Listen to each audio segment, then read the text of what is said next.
Welcome back, Fanatic Addicts, to another high-octane episode of the Fan and Fanatic PepRally. So, without further ado, let's get into the first segment, Inside the Mind of the Fanatic. Partner, take it away. Yes, sir. All right. My first search is actually pretty timely after last night's football game where the Duke Blue Devils embarrassed the Clemson Tigers. You had this search. What is the flagship radio station of Duke Blue Devils football? Why were you looking for that? Did you find the answer? I wanted to hear the Duke Blue Devils broadcast, but unfortunately I did not find the FM station. However, so ACC Network Radio on Sirius XM, ACC Radio on Sirius XM was doing the Clemson broadcast. So, and then College Sports Radio Channel 84 was doing the Duke broadcast. So, yeah, I finally got my Duke broadcast. But did you find the AM one? Because I found the answer to that. Apparently, WDNC 620 AM is the flagship radio station for Duke Blue Devils football. I don't know. I don't think I did that. I don't think I tried that. I'm sorry. That's all right. Anyways. Okay. Search 2. Canela Deportes. So I was watching Roku TV the other day, and one of the channels they have is Canela Deportes or something. And Okay. I think I was watching the major indoor soccer league or something. I don't know. What did you find out about it? I mean, I guess Canela Deportes is just like a channel, a TV channel. Nothing too fancy. None of. So as I dug into that now, do you know what the literal translation of Canela Deportes is? No. Cinnamon Sports. Well, that's about the dumbest name I've ever heard. I got to tell you, I got a little concerned because I translated it first. I was like, Cinnamon Sports. This doesn't sound like it's going to be something appropriate.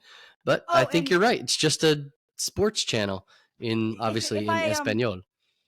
If I may go back to last PepRally, we were talking about a dude by the name of Bob Whitfield, and Correct. I said he was a radio host in California. I would like to correct myself.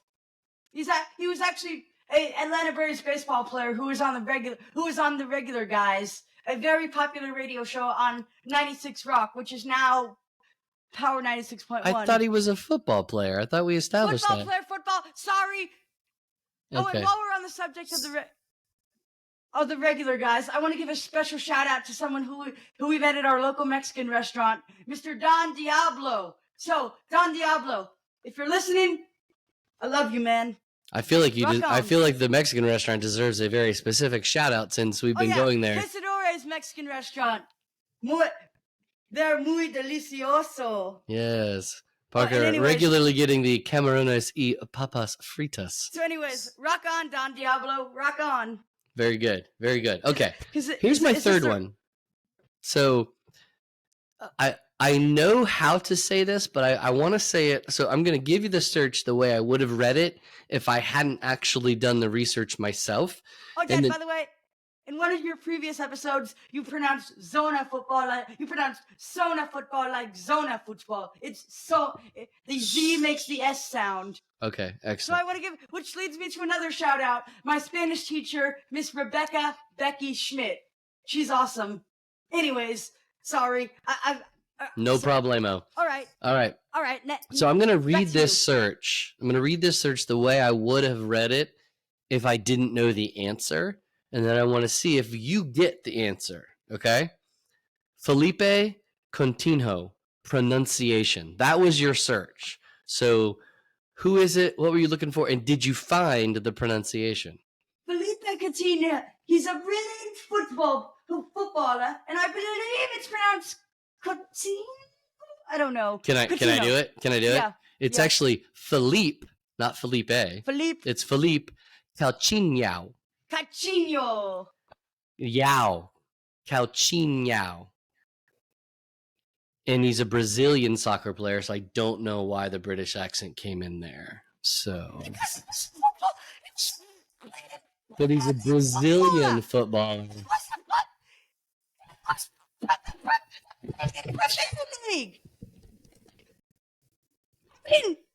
All right. Still Brazilian. Anyways. All right. Those are my searches. I love it. Well done. And should we move on to the next segment? This week in sports history. Partner, you go first again. Okay. This week in 1994, San Francisco 49ers wide receiver Jerry Rice catches 2 touchdown passes and runs for a third score in the 49ers 44-14 destruction of the Raiders. With those 3 touchdowns, he surpasses Jim Brown, and Jerry Rice becomes, at that time, the career touchdown leader with 127 touchdowns. So, with that little fact, so in 94, he becomes the career leader with 127.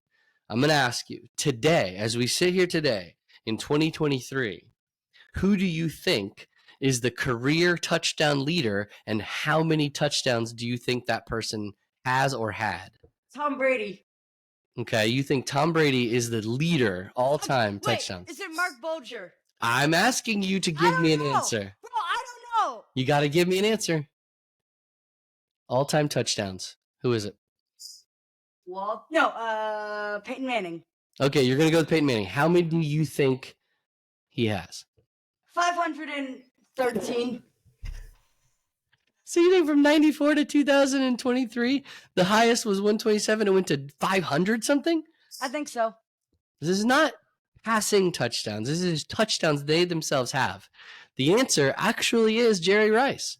He still is the career touchdown leader with 208. All right. So you were nowhere near any of them. No, but that's okay. All right. You go. This week, sports history.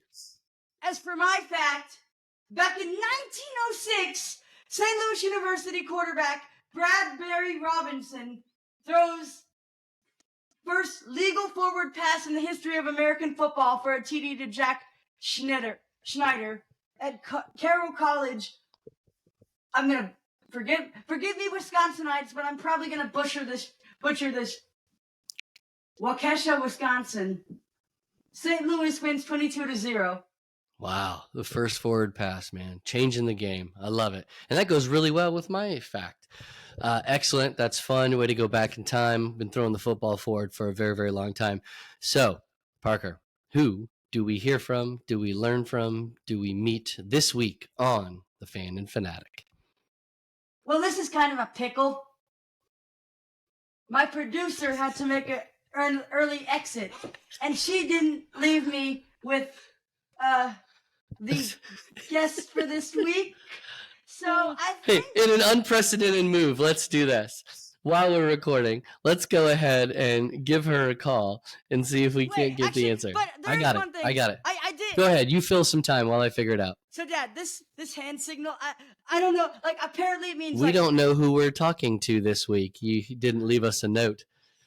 Wait, when you get back... Hold on. I don't know either. I have to look it up. So can we just read an episode of Fan and Fanatic where we don't know who we're going to be talking to. Okay, so this is the ultimate in teasers. We're gonna do a take 2 on this pep rally. No way. I think we leave it just as is. And you know what? Hold on. We gotta give the people what they want. But here's what we also got to do. We got to leverage the power of curiosity. And the people are going to have to pay attention to the social media posts to figure out who the next guest is going to be. But... So I think we just sign this thing off. Wait, Dad, and put it out in the ether. So, Dad, this hand signal, I think it means like ooh woo or something. I don't know. It means what? Ooh goo? Ooh woo, like a pair. I don't know. But I don't know if I should be doing this on the air. So How about this? Maybe we'll get a text message from the producer. So can we just start over? Cause no, we're not going to start. This is brilliant. This is good. It's just fine. Let's do this. Let's fill a little bit of time. Let's fill a little time. I hope Put your signals down before we get down off the air. Yeah, sorry. Down. I hope I didn't offend anyone. Like, I hope you didn't either. So why don't we just put him down? All right, here we go. Let's do this. Hold on. Just for the Hold on.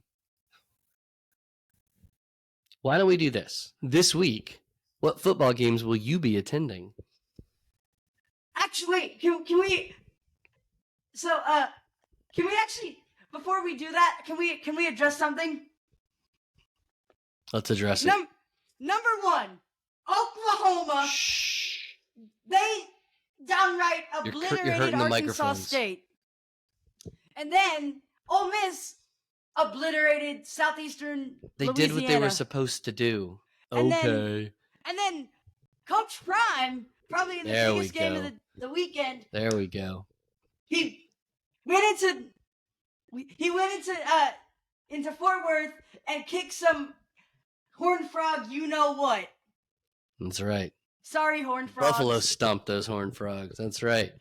That was impressive. and But just let's for not the forget. record- Let's and not just for the- forget. Hold just on a for the- second. I think you're forgetting a pretty wait, big game, my Oh friend. yeah, and FSU beat FSU beat LSU. Big whoop. Big whoop. I'm just kidding. Big whoop. A top 10 matchup in Orlando. LSU favored by 2 gets stomped by the Seminoles. Come on, baby. Go then Noles. Go Noles. I want to issue an apology to Nick Saban for the record. A goat, not a goat. A buffalo would hypothetically be scarier than an elephant. Wait, okay, first of all, you're probably going to have to explain that because I don't think everybody who listens is going to know what you're talking about. I do know what you're talking about. So there's this But try to commercial. explain this quickly. So you know, like some of the Aflac commercials nowadays, like they involve like a goat, you know. Yes. And so one of the goats was like, so this goat took over Coach Prime's desk, and it said Goat Prime. So Coach Prime calls in Ralphie, you know, the giant live buffalo mascot for Colorado. Yeah. And he scares the you know what out of the goat. Mm-hmm. So at the end of the commercial, Nick Saban says, "I think an elephant would be scarier." And to Nick Saban, I say, "I think not, my friend. I think not." Depends on what that elephant looks like. If it looks like Big Al, no way. A real elephant, though? Oh, Mom. Could be. Producer. Can we Do we have our guest? start? Okay, number one. Can we redo this episode? No way. This is gold. Because I think I made a hand signal that might have been offensive to some people. So Not everybody watches the video. no. We're not starting over, so we just need to know who we're talking to this week. That's about all. Okay. Anyways, without further ado, the moment you've been waiting for, For at least 12 minutes. 2 minutes overdue. We'll be talking to someone of who works at 680 The Fan. Someone who is one of my closest friends, Mr. Dan Matthews. So, Excellent. tune That in was on, worth the wait. Worth the wait. Tune in on Tuesday to see how that goes. For my broadcast partner, Ryan Grelecki, this is Parker Grelecki saying, you've been listening to the Fan and Fanatic Pep Rally. Later.